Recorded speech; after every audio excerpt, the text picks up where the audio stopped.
Today's video is going to show you one of the major downsides to home equity lines of credit and why you really have to be extremely prepared before you go out and start drawing against the availability on your line.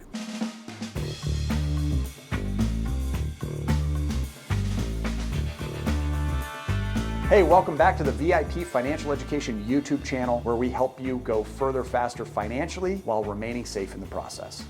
Hey guys, welcome back to the channel. All right, today, I want to do a video talking about the dangers of home equity lines of credit. In a recent video, I was sharing with you guys how I'm using capital accounts. We call these specialty types of accounts debt weapons. We use these tools for a variety of things. Number one, we use these to strategically attack and eliminate debts. We do that by manipulating the way that debts are being serviced. It's a fancier approach to consolidation and allows us the ability to accelerate eliminating both mortgage and non-mortgage related balances very quickly. You can see that in a lot of our videos here on the channel, so make sure you're a subscriber. Secondly, we use these specialty tools in order to identify and move forward on opportunities. So they're not just specifically used for debts, they're also used for generating wealth and increasing our collection of income streams and income producing assets. They're incredible, often same as cash, home equity lines of credit specifically being so. And the third reason that we use these specialty capital accounts for liquidity is in case of emergency. Perhaps you've used a HELOC in the past or have one now that you're potentially thinking about relying on in order to help you get through the COVID issue that we're all dealing with. If so, leave a comment below. I'd love to hear how you're using your home equity line of credit. Let's talk a little bit about HELOCs so that you understand more about what they are. And I've made two videos on this subject before. One is why I love HELOCs, another is why I hate HELOCs. Today's video is going to show you one of the major downsides to home equity lines of credit and why you really have to be extremely prepared before you go out and start drawing against the availability on your line. So what is a home equity line of credit? Where a home equity line of credit is a type of line that is secured or collateralized against your property. Now, generally speaking, home equity lines of credit are most commonly in second position. People would have this as a second loan or a second mortgage behind their first mortgage as a result of having access to additional equity. Now, home equity lines of credit most commonly are accessible up to 80% combined loan to value. CLTV is the combination of both the first mortgage and the second mortgage.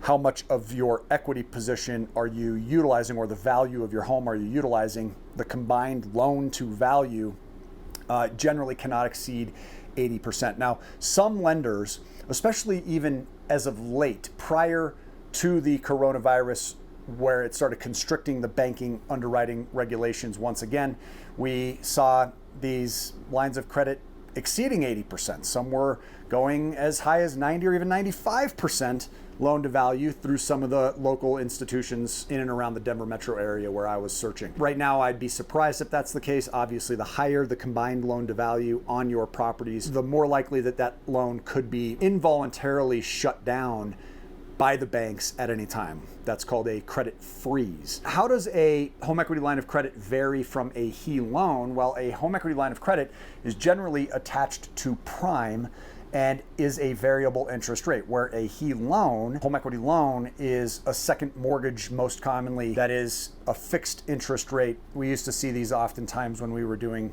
say, 80-20 type of mortgage products, 80-10 type of mortgage products. This is where people wanted to get higher loan to value type of product options in order to have less money out of pocket into a property. But home equity lines of credit do certainly offer more flexibility because you don't have to use it. You can have the availability and only pay interest on that account if you do in fact draw against the limit on it. Are home equity lines of credit a good idea?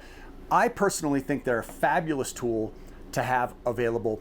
So going out and opening one of these really inexpensive types of lending instruments can prove to be extremely worthwhile for a person that has a really intentional plan with that tool. If you're going out and just hoping to utilize this tool as a way to consolidate consumer related debts or to utilize it for non-wealth creation types of activities, certainly I would discourage anybody from doing that. The only reason we're using these tools is in order to rapidly grow our cash flow position, again, by attacking and eliminating balances that we're generally leveraging into new income and assets already anyway, not consumer related expenses, or to use it organically into a new income stream or asset on its own. So are they a good idea? I think they're fabulous, but they definitely have some significant downsides. Again, we'll talk a little bit about one of those downsides here on this video. How does a HELOC affect your credit score? Well, that's what we're going to be talking about here today.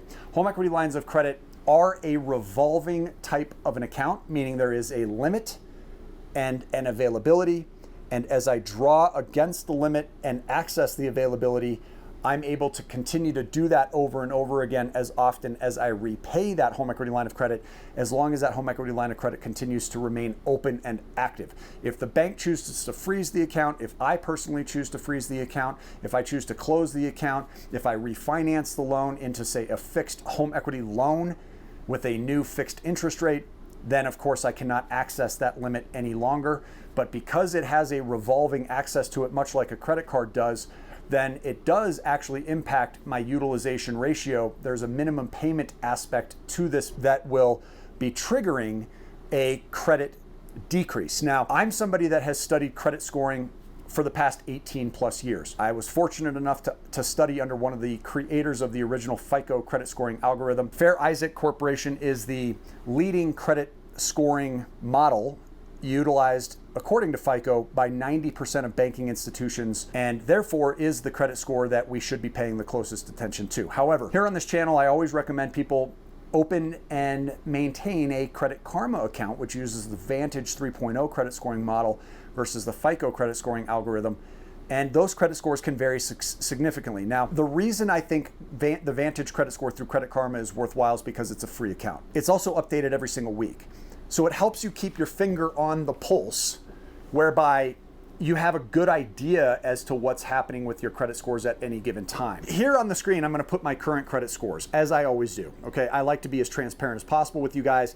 I like to prove why my points make the most sense for my plan and give you guys something to chew on, and perhaps you'll design a plan differently because of it. As you can see, my current credit scores through my Vantage 3.0 Credit Karma account include a TransUnion score of 749 and an Equifax score of 760. Now, since 2005, I was the creator of a credit scoring solution called the 760 Club. And I've been telling you that you have to have at least a 760 credit score or higher in order to absorb the natural volatility of actions that you're taking that impact your credit score on a day-to-day basis. Credit is simply a snapshot in time, which means that at any given moment, it's taking what you're requesting as far as a credit inquiry, a soft pull by looking at your own credit. It does not hurt you.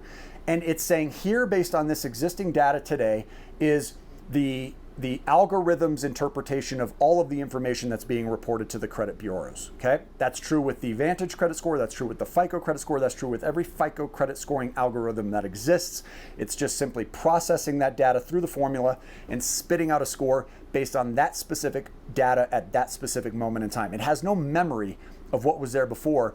If it's in there, it's processing it. If it can't see it, it won't process it at all. And that's the concept behind credit repair as well, is if you can get items deleted from your credit report, then your scores will immediately improve. So a 749 and a 760 are a direct result of action that's recently happened. The action was my use of my home equity line of credit. If you look here on my current Equifax score, you'll see on April 17th, there was a 5-point drop to 760. On April 10th, a 10-point drop to 765, and on April 6th, a 57-point drop to 775. Same goes here with my TransUnion as well. My TransUnion score dropped on the 17th by 5 points, on the 10th by 11, and on the 6th of April by 58 points as well. Let's take a look at our graph. You see an 832 high score on March 24th of 2020. And that score dropped all the way down to that 760 for my Equifax. The same chart on my TransUnion had a high score of 823 and dropped all the way down to that 749.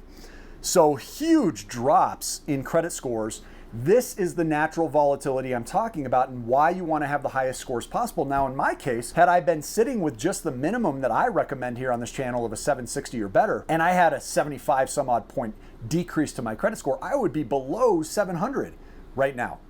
But because my scores were at such a high before of an 832 and a an 823, I'm still sitting really well at above a 740. The score you really want when you approach a lender to get the best interest rate, to get the best terms, and to get treated like a king or queen is a 740 and up. That is where you're going to see the ultimate borrowing power. The reason I've always recommended a 760 and up is because a 760, again, allows for the ebb and flow of natural activity that's taking place. Let's go in and dissect further what these reason codes are on our Vantage 3.0 Credit Karma accounts. You can see here the various categories that impact the scores. Payment history being the highest, the credit card utilization being the second, derogatory marks being the third, medium impact on age of credit and low impact on hard inquiries appear to really be the two factors that are deteriorating the scores here. But when you go into the actual reasoning behind why the scores have dropped on that 57-point drop, you can see that there are 3 changes to the Equifax credit report, 2 of which were negative. Vectra Bank balance increased by $225,000. It's because I took $225,000 and put it directly into another liquid account so that if they chose to freeze the home equity line of credit, I could still access the capital and put that money to work for me, because I think the best buying opportunities for both entrepreneurs and real estate investors are ahead of us because of the coronavirus. So I want access to as much capital as possible. In fact, you can see that there was an additional change on April 10th and on April 17th. April 17th including a new inquiry that was added to the credit report, which brought the scores down by just another 5 points. And that was because I'm in the process of refinancing and pulling additional cash out to the tune of about $360,000 of another property that's completely free and clear. I am looking at borrowing as much money as I can, paying interest on that money temporarily, just because I believe that I'll find a use for that money that will pay off substantially more so than the cost of the actual interest behind it. Now, as somebody that hates debt, doesn't mean that I don't love leverage. And there's a margin between what I can invest that money and earn and what it actually costs me to borrow it. Now, if I can invest that money, earn additional streams of income, and then immediately turn around over the following couple of years and attack and eliminate those balances in a small fraction of the time, other than sitting on that mortgage and paying on it for an additional 30 years, then that's exactly what the plan is here. So I have this really unique viewpoint about how debt can be used to create wealth, not unlike Robert Kiyosaki, who wrote Rich Dad, Poor Dad, but certainly similar in ways to what Dave Ramsey teaches, where we want to attack and eliminate the debts. It's a hybrid between hating debt but loving leverage, which is in and of itself a slight contradiction. It's just realizing that the terms of repayment are what I disagree with. I don't believe in 30-year loans. I don't believe in long-term debt. I believe in short-term debt and being able to make moves with that money. So make sure you have a Credit Karma account. Make sure you understand that if you use these debt weapon accounts and you're pulling money off of those accounts, it will hurt your credit scores. Even the inquiry to get access to the accounts can obviously affect your credit scores. Generally, that's going to range from somewhere between 2 points to up to 25. So it's not as significant as the actual utilization itself. If you get the account and you don't use it, it actually can in many cases help your credit scores over the long run, because it increases your availability.